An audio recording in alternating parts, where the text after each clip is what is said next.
Okay, break your legs.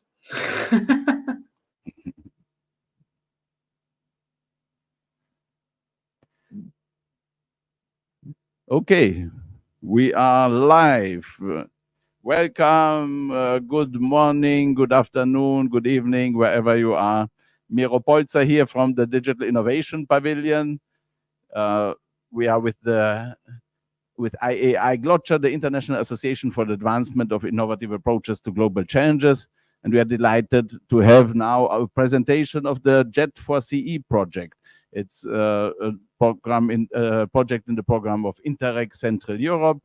And with us are Francesca Martemucci from Resolvo, program manager, administrator, and Dr. Hossein Hassani, our IAI Glotcha team member and data scientist, who is also one of the world's top 1% scientists.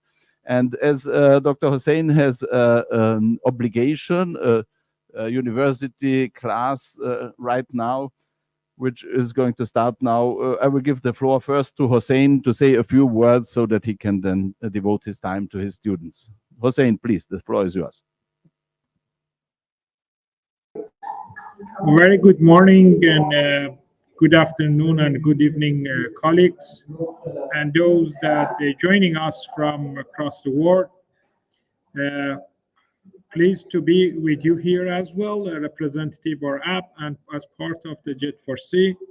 And I'm very pleased and fortunate to have this opportunity to have our ongoing project, part of the JETforCE, with the representative today.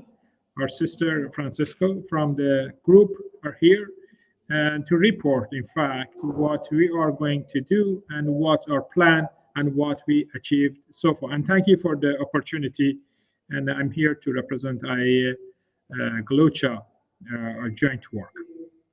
If I may ask Miro to share the presentation, I would like to take it from here. Thank you. So as part of the JETforCE, and my colleague Francisco and Miro will explain a little bit more the challenge that we have seen here through the COP28.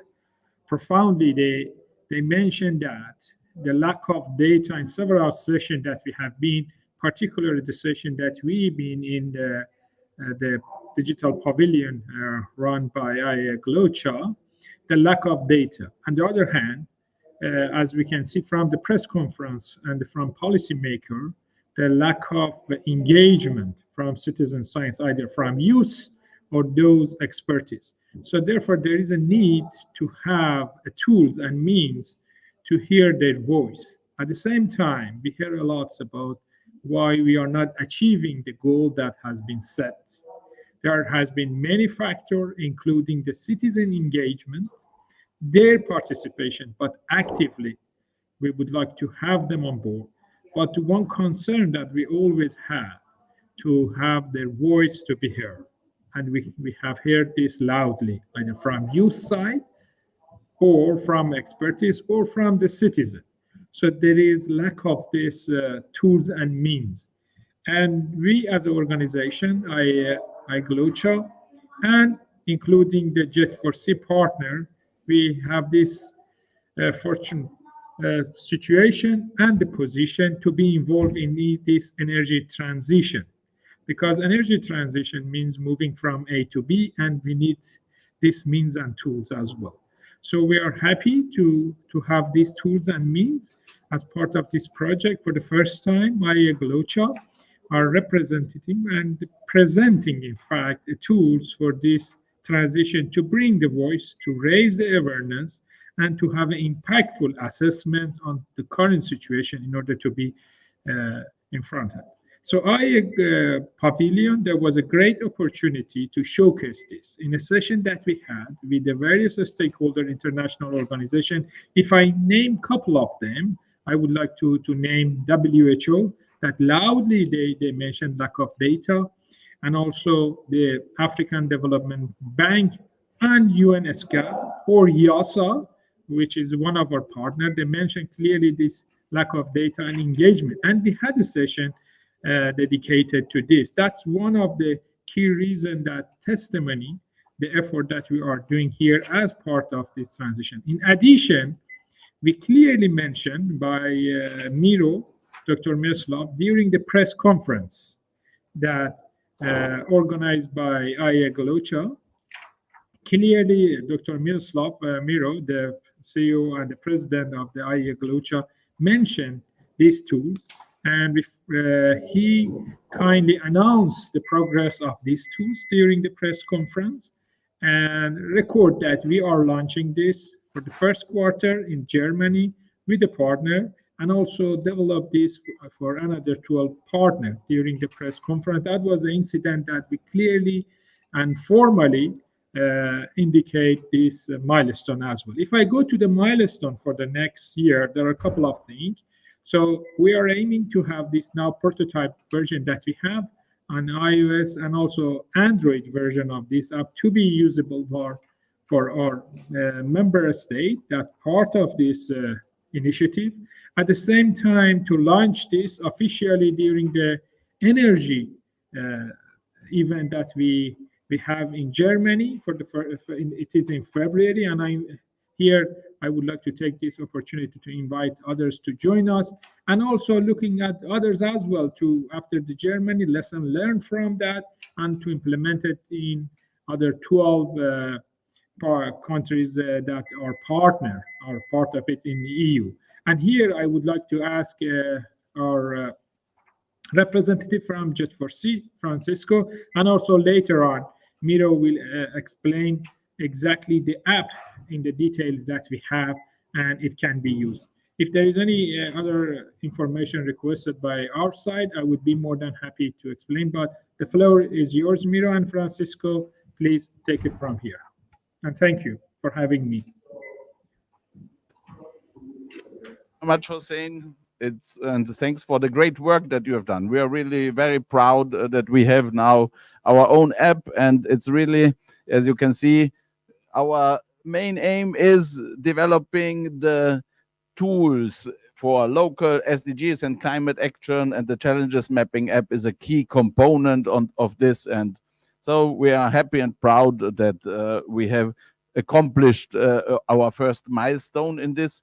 And with this, I give to Francesca, and wishing you a good course and final exam, Hossein, there at the university. All the best. Bye-bye. Bye. So, good morning. Hello to everybody. Thank you, Miro, and thank you, Hossein. I am Francesca Martinucci, and I'm here representing the lead partner of the JETforCE project that we have briefly talking about later. And I will give you just a short overview of the context of the project and the context in which the challenge mapping tool was developed. First of all, JETforCE is a 3-year cooperation project funded by the Interreg Central Europe program. For those who are not familiar with the jargon, the Interreg Central Europe is a European Union funding program, and it supports transnational cooperation in Central Europe. It involves some Central Europe countries and some regions of countries. And the Interreg Central Europe funds projects that have the aim to make Central Europe more resilient, and they deal with challenges that have no borders and that cannot be solved by single countries alone. Some numbers about who we are and what we do. JETforCE involves 12 partners coming from 9 different European countries. And I'm today speaking in behalf of the lead partner of the project, that is the Regional Development Agency Bora 94 from Hungary. And as I said, this project will run for 3 years. So we started in April 2023, and we will finish our activities in March 2026. And what we do and why. And I will say something more about it. We could develop two tools and we'll test them in thanks to two pilot actions. What is this project about?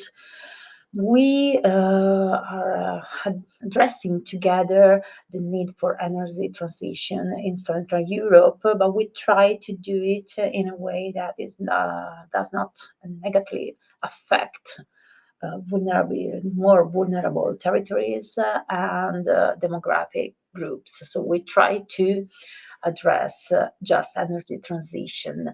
And we do it in the perspective of the Interreg Europe program, meaning that we deal with policies and public authorities capacities. So, what do they need? Public authorities need new capacity and new solutions to ensure that energy policies can achieve just energy transition. From the other side, there are the citizens. They need to be involved, they need to contribute to deciding what are the measures that will affect their daily life, their work, their opportunities, but sometimes, often, they don't have the necessary knowledge, the understanding, and the tools to do so. So, JETforCE try to harness digitalization as a tool, as a mean to boost just energy transition in Central Europe and to improve local and regional energy planning. How? Providing authorities and local actors, stakeholders with more capacities and solutions. And these solutions and activities try to go in the direction or actively engage citizens and try to evaluate technologies and policies and investment through a socioeconomic lens. In this context, we are now almost at the end of the first year of the project, so we are at the beginning of the project, but we have been working a lot, and as you can see, one of the first results achieved by the project is the co-development of the challenge mapping tool coming from the huge experience of Haigocha. And so from their first existing tool, we developed together a youth-led framework for digital citizen engagement in policymaking, and this will be presented later.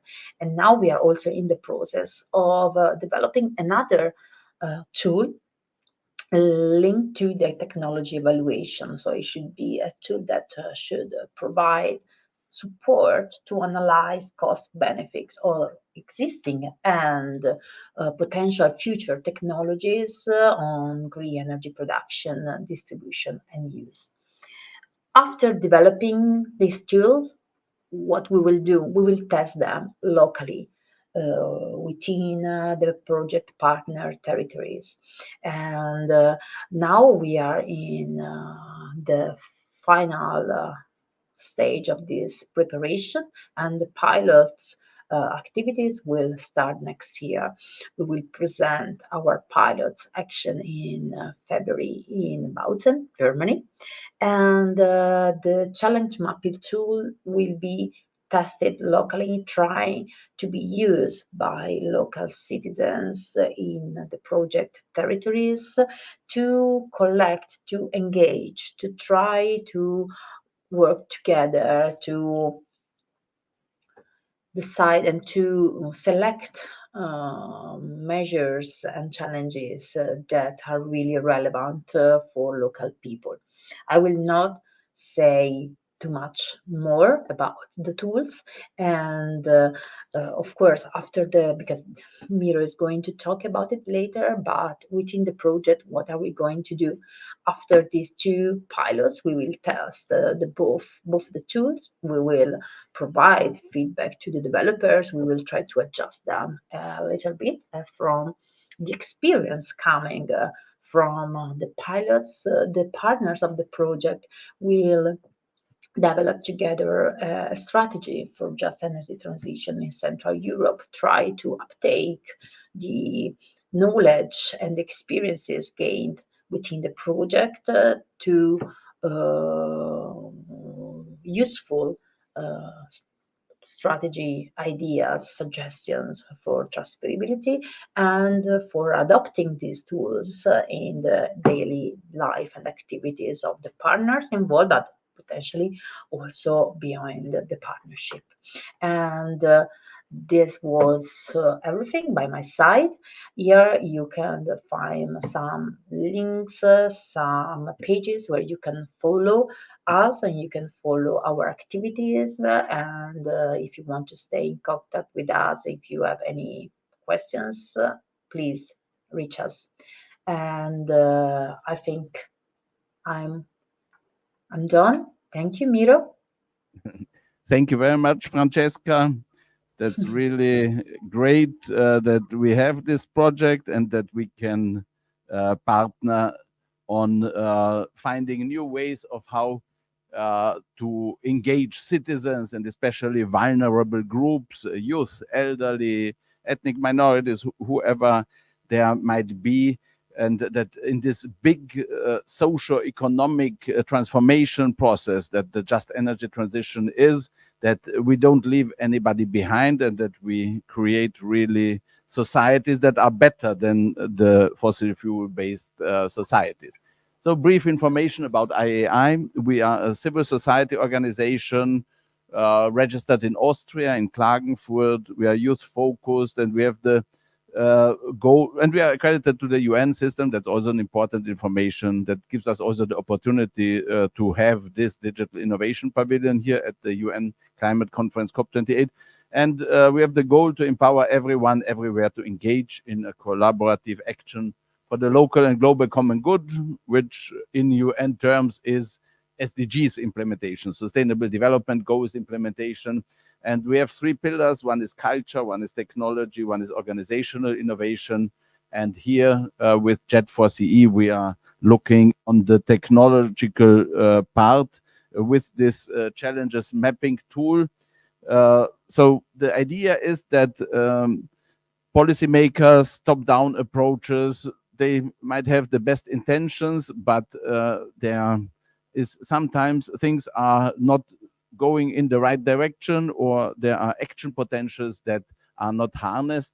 And if we engage the citizens, especially young people, and in a meaningful and rewarding manner, then the outcomes of just energy transition programs will be much better. And this conventional ways of people sending letters or whatever, this is not effective. We have to look how we harness the potentials of emerging technologies, Web3 technologies, and really that we can create from this input citizen science frameworks in which people are rewarded and they can build a track record of valuable input. So for this does not come from alone. We have to invest really time and effort. And with IAI Glotcher, we are trying to be a leader in this field.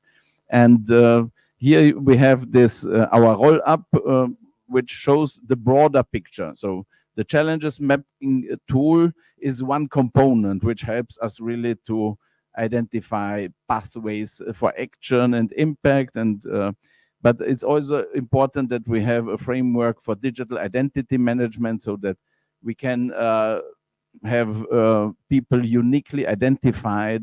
And here also Web3 technologies offer great opportunities. And we have to set up a global challenges action registry to document who is contributing different resources, among others, also intellectual resources with the challenges mapping approach. So just a brief information about how this challenges mapping app looks like. So as I said, Dr. Hossein Hassani and with PhD students from our academic partners, RMIT University in Australia and also the Portsmouth University in UK, they have helped us to developed this app, and that's how it looks. Its first page is a login page. Login alternatives are also with login with Google and or continue as a guest. Then we have the home page. It displays a chronological list of challenge reports, making it easy to track issues and their status. And then we have a challenge page, so that's somehow the core of it. There's a gallery of images or videos specifying a certain challenge, and then there are categories of challenges which have been formulated in partnership with our Just Energy Transition in Central Europe project partners, so that we see there are different challenge types, and if somebody is looking for information, it's easier to find it based on these challenges. And then we have a voting section where people can say, oh yes, this is a challenge I was also thinking about, it's important, people can express support, and then the policymaker also sees, yes, this is something we should pay more attention to because it's supported by more people, and then there's the possibility for users to add their insights, commenting it, adding additional information. Then there's a page for localization, a map page. There people can see which places have been already worked on, where are challenges that have been identified. And then we have a report page to add when people are sending challenges, when they are mapping challenges, they can add images and video and send a report. Yeah, and then there's a dashboard page for people that they can build a track record of what they have contributed in terms of challenges mapping, citizen science contributions, and people will get also tokens in the next iteration of the app, and so that it will be then also a rewarding tool. Yeah, and this is for the time being our app, and as Hussein said, it will be formally launched. The pilot project will be launched end of February in Bautzen at the Energieforum Bautzen, and yeah, we will work with our project partners, with the digital ambassadors, with the Just Energy Transition alliances that our partners are building, and we aim to have this app really as something that is the starting point of a globally relevant app ecosystem for citizens' engagement in just energy transition, climate action, and other SDGs implementation. And we are working with UNEP, United Nations Environmental Programme, Geospatial Information Network, on setting up a memorandum of understanding about citizen science engagement, challenges mapping in the context of the early warning for all system of the UN system. And we are working with UNIDO, the UN Industrial Development Organization, towards also an MOU and a joint project in the field of challenges mapping and impact potentials mapping as a basis for clean tech entrepreneurs, so that it will, with this kind of data gathering and solutions gathering, we will build the knowledge base and the reporting framework also for climate entrepreneurs, that they will have a better chance to document what they are doing, documenting the impact of their activities. Yeah, and that's the Just Energy Transition project and the Challenges Mapping app. Are there any questions? If not, then I think we have concluded. Would you like to say some concluding remarks, Francesca? Of course, I invite you, the people that are doing the pavilion and the people watching online, to reach out us if you want more information about the project. And of course, we will present pilot at the Energy Forum in Bautzen. So we will be more than happy to invite you there as well, and to stay in touch with us. So thank you for joining us today. Thank you very much, Francesca. Bye. Podcast. Bye, everybody. Bye.